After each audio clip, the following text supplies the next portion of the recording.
Welcome to the channel everyone. I hope you guys are doing absolutely fine. Today we are going to start with one more chapter of 9th standard.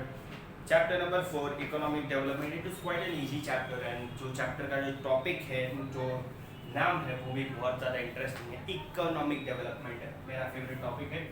Okay so ये जो particularly ये जो chapter है इसमें हम लोग previously पूरी history पढ़ेंगे. फ्रॉम 1947 हम लोग स्टार्ट करेंगे कि क्या क्या डेवलपमेंट हमारी 1947 से लेकर अभी तक गवर्नमेंट ने की है और अभी क्या डेवलपमेंट हो रहा है. अभी के डेवलपमेंट की बात नहीं करेंगे हम लोग, जस्ट अभी के डेवलपमेंट से बात करेंगे, हिस्ट्री की बात करेंगे. This is lecture number 1 for chapter number 4 economic development history 9th standard. We are going to take introduction mixed economy. उसके अंडर में 3 पार्ट आते हैं. मिक्स्ड इकोनॉमी के अंडर में 3 पार्ट नहीं आते हैं. मिक्स्ड इकोनॉमी क्या है वो हम लोग पढ़ेंगे. उसके लिए हम लोग को ये 3 पार्ट पढ़ना पड़ेगा. Private sector, public sector and joint sector. Basically joint sector ही मिक्स्ड इकोनॉमी होती है. और 5 years प्लान पढ़ेंगे, फंडामेंटल प्रिंसिपल्स ऑफ प्लानिंग पढ़ेंगे और उसके अंदर में गोल्स ऑफ प्लानिंग पढ़ेंगे. This is baster to welcoming you to your own class the tutors.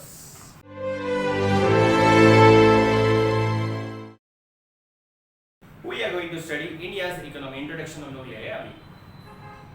We are going to study India's economic policy in this chapter.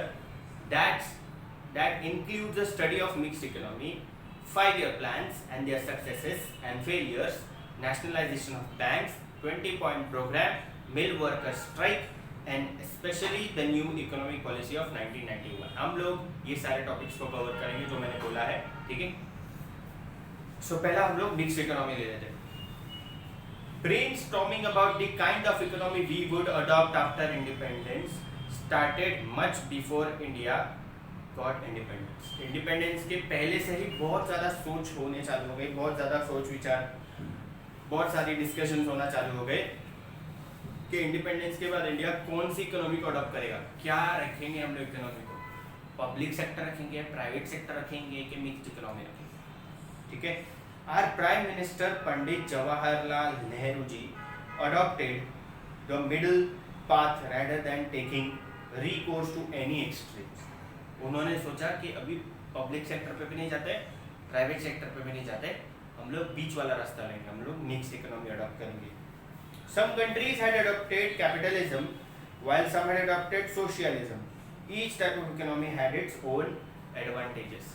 दोनों economy capitalism और socialism दोनों के पास कुछ ना कुछ एडवांटेजेस और डिसएडवांटेजेस थे. हम लोगों ने दोनों भी नहीं लिया, हम लोगों ने दोनों को मर्ज करके एक थर्ड इकोनॉमी बनाई जिसका नाम था mixed economy. In a capitalist system, the means of production are privately owned. In a socialist economy, the means of production are owned by the state in the name of the society. Okay? Capitalist system में क्या होता था? हर एक चीज private companies के हाथ में रहती थी, पूरी कंपनी प्राइवेट होती थी. Whereas इन सोशलिस्ट इकोनॉमी सब कुछ गवर्नमेंट के हाथ में रहता था, प्राइवेट कंपनीज के हाथ में कुछ भी नहीं रहता था. गवर्नमेंट जो चाहती थी वही करते थे लोग, या गवर्नमेंट जो चाहती थी वही कंपनीज कंट्री में खुलती थी. कैपिटलिस्ट इकोनॉमी में गवर्नमेंट जैसा नाम का कुछ भी नहीं होता था. होती थी गवर्नमेंट बट डेवलपमेंट का काम गवर्नमेंट के अंडर में नहीं आता था. पूरा की पूरा अल्टीमेट डेवलपमेंट प्राइवेट कंपनीज के हाथ में होता था, प्राइवेट कंपनीज के हाथ में होता था. और कैपिटलिस्ट सिस्टम यानी कि प्राइवेट सिस्टम का जो एग्जाम्पल है वो है यूएसए. ठीक है.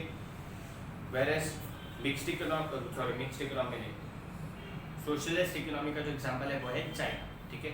जहाँ पर सीधा पूरा गवर्नमेंट का रूल चलता है. अब mixed economy works both in private and public sector. Mixed economy में दोनों होता है, सोशलिस्ट एंड कैपिटलिस्ट इकोनॉमी दोनों होती है. जैसे कि तुम लोग इंडिया में देख रहे हो, प्राइवेट कंपनीज भी एग्जिस्ट करती है, गवर्नमेंट भी एग्जिस्ट करती है.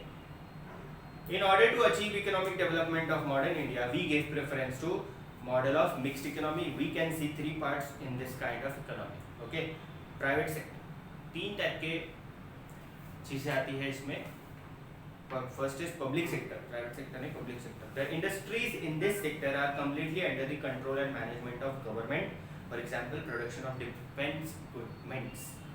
Public sector इस particular sector के अंदर में वो सारी चीज़ें जो भी हो रही है वो सारी गवर्नमेंट के अंडर में आती है. जैसे कि डिफेंस इक्विपमेंट्स बनाना वो कोई प्राइवेट कंपनीज नहीं बनाती. हमारे मिलिट्री के जितने भी सामान है वो सब गवर्नमेंट के अंडर में बनते हैं, कोई भी प्राइवेट कंपनी उसको बनाती नहीं है. Second is private sector. इसमें जो भी चीज़ें आती है वो प्राइवेटली ओन्ड इंडिविजुअल्स के अंडर में आती है, प्राइवेट कंपनीज के अंडर में आती है. गवर्नमेंट का इसमें ज़रा भी इंटरफेरेंस होता नहीं है. ठीक है. जैसे कि कंज्यूमर गुड्स जो भी गुड्स है, okay, pen is made from private company, okay. Whereas joint sector जो होता है इसमें दोनों का मैनेजमेंट होता है, प्राइवेट का भी होता है और पब्लिक का भी होता है, ठीक है। उसके एग्जांपल है एयर इंडिया का सर्टेन शेयर्स जो है वो टाटा के पास भी है, ठीक है, टाटा कंपनी जो है उसके पास भी है और खुद गवर्नमेंट के पास भी है। Tata is a private company and government is a government, ठीक है। For mixed economy to run smoothly there is a need for coordination between private sector and public sector. Mixed economy को अगर स्मूथली काम करना है तो प्राइवेट सेक्टर और public sector दोनों के बीच में स्मूथ कोऑर्डिनेशन होना बहुत ज़्यादा जरूरी है। This system aims at maximization of production and popular participation on large scale. इस पर्टिकुलर चीज़ में, इस पर्टिकुलर इकोनॉमी में लोग क्या कोशिश करते हैं कि ज़्यादा से ज़्यादा प्रोडक्शन हो, ज़्यादा से ज़्यादा सेल्स हो और ज़्यादा से ज़्यादा कंट्री का डेवलपमेंट हो, ठीक है।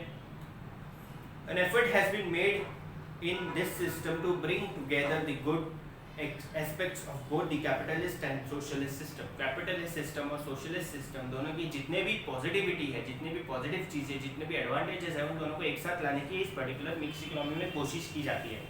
डिसएडवांटेजेस को ऑब्वियसली कोई भी नहीं लाना चाहता। A mixed economy cannot ignore the profit motive, entrepreneurship, discipline, time bound planning, etc.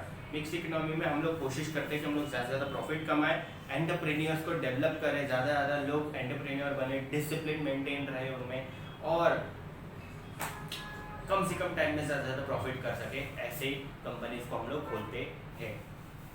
A mixed economy also naturally tends to give priority to national interest. Long-term development is stressed upon with priority.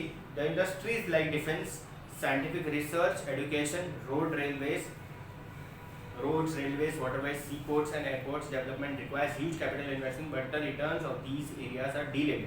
ठीक है, mix economy में हम लोग कोशिश करते हैं कि national interest की चीज़ें ज़्यादा से ज़्यादा बने, बट जैसे जो भी चीज़ें मैंने अभी गिनाया, जैसे कि रेलवेज है, एयरपोर्ट्स है, सी पोर्ट्स है, रोडवेज है, ये सारी चीज़ें जो है ये बनने को टाइम लगता है और उसके बनने के बाद भी ऑब्वियसली इसका जो प्रॉफिट है वो बहुत स्लोली आता है और बहुत टाइम कंज्यूमिंग होता है, इसका प्रॉफिट जल्दी हम लोग को मिलता नहीं है। तो these all things are made by government. बहुत कम ऐसा होता है कि ये प्राइवेट कंपनीज बनाती है, बट ये सारी चीज़ें गवर्नमेंट के अंडर में आती है। Not many private companies take interest in all such things, ठीक है। तुम लोगों ने सुना है कभी कि गवर्नमेंट के अलावा किसी की रेलवे चल रही है? नहीं, क्योंकि गवर्नमेंट के अलावा किसी के अंडर में रेलवे आती नहीं है। तो railways come under the jurisdiction of government only. It is a public sector company, not a private sector company. Private companies ने आज तक कोई भी रेलवे ट्रैक बिछाया नहीं है, और बिछाया है तो वो गवर्नमेंट के लिए, वो लोग गवर्नमेंट की तरफ से बिछाया होता है। जैसे कि तुम लोग बोलोगे सर जितना भी मुंबई में जितने भी मेट्रो बन रहे हैं वो सारे ब्रिजेस जो है वो आते हैं एसीसी सीमेंट के अंदर, अल्ट्राटेक सीमेंट के अंडर में। उन लोग ने पूरा उनका रेलवे ट्रैक्स और ब्रिजेस बनाया है। पहले जो भी इलेक्ट्रिसिटी लाइन और प्लेटफॉर्म्स का जो खर्चा है, जो भी लोखंड वगैरह उसमें यूज़ हुआ है, जितने भी मटेरियल्स यूज़ हुए वो रिलायंस के अंडर में आते हैं, और ये दोनों मिलकर ये पूरा मेट्रो बना के देंगे किसको? गवर्नमेंट ऑफ इंडिया को, ठीक है।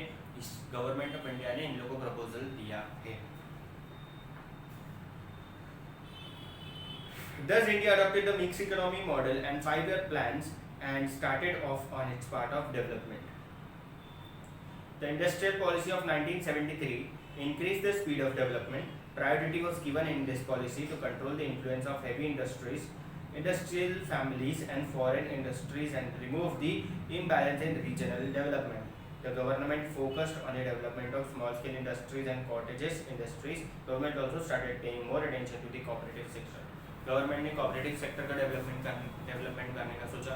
गवर्नमेंट ने बैकवर्ड जो सेक्टर ऑफ इंडस्ट्रीज थे उनको डेवलप करने का सोचा। गवर्नमेंट ने स्मॉल स्केल इंडस्ट्रीज पे फोकस किया। गवर्नमेंट ने 1973 में कुछ ऐसी पॉलिसीज बनाई थी जिससे बिजनेस का डेवलपमेंट होना चालू हुआ, और सर्टेन चीज़ें ऐसी की जिससे कहीं ना कहीं कंट्री का डेवलपमेंट हुआ है फ्रॉम द लास्ट 65-70 years.